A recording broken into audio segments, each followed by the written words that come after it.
weekend for Barack Obama. He swept all the races this weekend, 4 states in 1 territory. So he won Washington State by greater than a 2-to-1 margin. He won Nebraska by greater than a 2-to-1 margin. He won Louisiana by at least 15, 16, or 17 points, somewhere around there. And he also won Maine on Sunday by, I think, 18 or 19 points. And then he also won a territory, the Virgin Islands. I think it was 89-9 or something like that as the final tally. So he really won that race. So he racked up on a lot of delegates to take to the convention. So the Obama camp had an incredible weekend, and he won a Grammy. So he did all of that and won a Grammy on the same weekend. So it's pretty good. And with that Grammy, he beat Clinton. He beat Bill. So they've got to be happy. On the other hand, on Huffington Post, the headline was "Weekend at Hillary's," because she had a horrible week with the primaries and the caucuses, and then on top of that, she had to replace her campaign manager because she stepped down. She replaced her with a brand new campaign manager at this crucial junction of the race. So, in my honest opinion and unbiased opinion, it doesn't look good for the Hillary camp. Not only in the race itself, it doesn't look good in hiring her for the White House and electing her to the White House, because she's already had money problems in her campaign, and that doesn't bode well, especially when our main thing is the economy, and effective spending. So if she is hiring people that are not doing it correctly, then it makes you think about who she's going to hire to get the economy back on, or what she's going to do to get the economy back. So that's one thing to think about if your vote is coming up soon. And secondly, the organizational thing. If they're having organizational problems, already with this race, then what would happen during the presidency? Will she have to replace cabinet members all the time if they don't see eye to eye and things of that sort? So it doesn't look good for the Hillary camp. So therefore, I could not wait to this morning to get up to see the spin on TV. And I'm telling you, they are being very nice to the Hillary camp, extremely nice. And I tell you why. I go on Huffington Post and Crooks and Liars and all these political blogs, and a lot of people claim that the news is slanted toward Obama, that they are secretly pushing for Obama and things of that sort.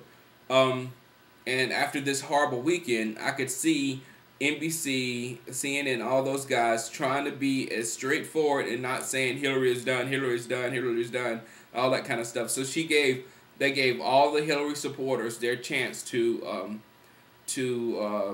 spin the information, and they did. And the thing that really frustrates me is they all said the same thing. They asked them about this weekend. They said, "Oh yeah, it was a tough weekend. However, we just come off of a Super Tuesday, an incredible Super Tuesday, where we won all the big states and blah blah blah blah."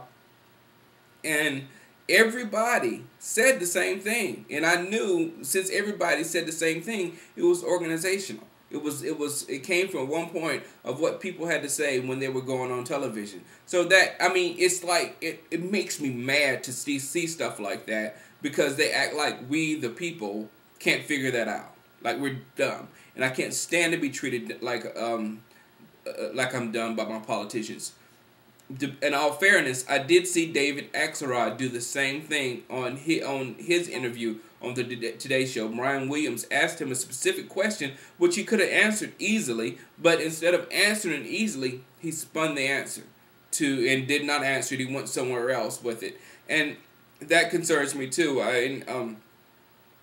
This is why politics just gets on my nerves sometimes, because a lot of people won't tell the truth. They will spin whatever's going on, and they will not fess up with what's happening. So both camps were guilty of it, but Hillary's camp they were all over the place saying the same thing. And I will say, there was a governor of Virginia, I think, that really answered the questions that Brian Robertson and MSNBC was trying to ask, and he answered like a human being. It wasn't robotic. It wasn't a canned answer, which we all are too tired of seeing.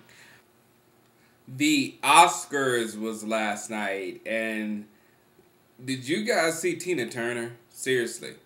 The lady, I think she's 68 years old, and she was dancing out there, moving around.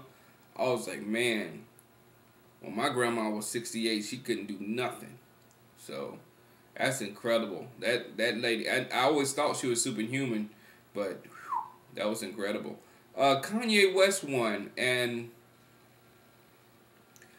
I feel for Kanye West. My heart goes out to him like crazy because I too am a huge mama's boy. I mean, incredible mama's boy. If something happened to my mom, who's sick right now, I would, be in a very bad place for a long time.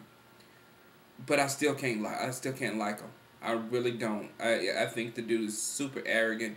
And last night he was even more arrogant, and like he has the right to be arrogant because of some things or whatever. And it just and the thing about it is I was looking to like him last night. The people I was looking at the Grammys with was looking to like him last night. But I just don't like him as a person. I really don't. Amy Winehouse, I like her. She's nuts, but she's super talented, and she, pulled down some huge Grammys last night. So it was fun. I got to see Mars Day in a Time, which was a treat personally for me, and it was a good show. Usually I don't watch those things, and last night I had a great time. All right, I'll talk to you tomorrow, and we'll get more into this super delegate discussion which is going on all over television. All right, talk to you later. Peace and love from Shango.